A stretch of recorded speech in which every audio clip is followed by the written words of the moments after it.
దేవుని పరిశుద్ధ నామాన స్తుతి కలుగునుగాక.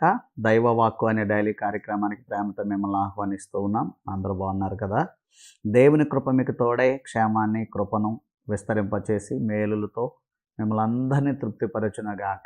ఆమేన్. ఈరోజు దేవుని వాక్యం నిమిత్తం నిర్గమాకాండము 15వ అధ్యాయము 6వ వచనాన్ని మనం చదువుకుందాం. యెహోవా నీ దక్షిణ హస్తము బలముంది అతిశయించును, యెహోవా నీ దక్షిణ హస్తము శత్రువుని చితగగొట్టును. ఆమేన్. దేవునికి మహిమ కలుగునగాక.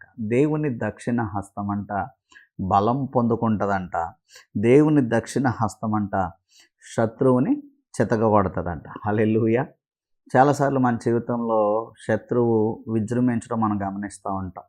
శత్రువు శోధిస్తూ ఉన్నాడండి. కష్టాలు, ఈ యొక్క సమస్యలు, మరి సాతాను యొక్క శోధనలు మాకు ఎక్కువైపోయినాయి అని తలస్తూ భావిస్తూ ఉంటాం. నిజంగా కూడా దుష్టుడు అనేకుల్ని శోధిస్తూ ఉంటాడు. అయితే వాక్యం చెప్తుంది, దేవుని యొక్క దక్షిణ హస్తము శత్రువుని చితగగొడుతుందంట. హల్లెలూయా. మీరు చూడండి, భక్తులందరికీ అనేక శ్రమలు, కష్టాలు ఎదురైనాయి. అలాగని భక్తులు శ్రమల్లో నశించుకోలేదు. ఏమండి, శత్రువు ఎప్పటికీ శత్రువే ఓడిపోయాడు, కానీ దేవుని ప్రజలు ఓడిపోలేదు. ఎన్నో యుద్ధాలు జరిగినాయి. ఎన్నో యుద్ధాల్లో మరి దేవుడు తన ప్రజలకు జయమిచ్చాడు. ఇప్పుడు యోబు గురించి మీరు ఆలోచించండి. యోబుని శత్రువు ఎంత శోధించిందండి. ఎన్ని కష్టాలు, 10 మంది బిడ్డలను ఒకసారి కోల్పోవటం, ఆరోగ్యం కోల్పోవటం, ఆస్తి అంతా కోల్పోవటం, భార్య కూడా దూషించి వదిలిపోవడం, ఎన్నో జరిగినాయి. ఇలాంటి పరిస్థితుల్లో యోబు గెలిచాడా, శత్రువు గెలిచిందా అంటే యోబే గెలిచాడు. దావీదుకి ఎన్నో యుద్ధాలు వచ్చినాయి. యుద్ధాల్లో, పోరాటాల్లో యుద్ధము యెహోవాదే అని దావీదు బయలుదేరాడు. శత్రువు గెలిచాడా, దావీదు గెలిచాడా అంటే దేవుడు దావీదు పక్షంగా ఉన్నాడు కాబట్టి దావీదే గెలిచాడు.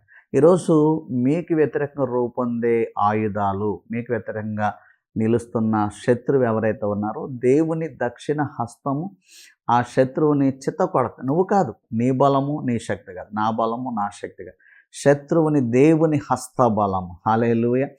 దేవుడే శత్రువుని చిత్తకొడతాడట. దేవుడే శత్రువుని నశింపజేస్తాడు. మనం ఏమీ భయపడకూడదండి. భయపడవలసిన పని మనకు లేదు. కంగారు పడవలసిన పని మనకు లేదు.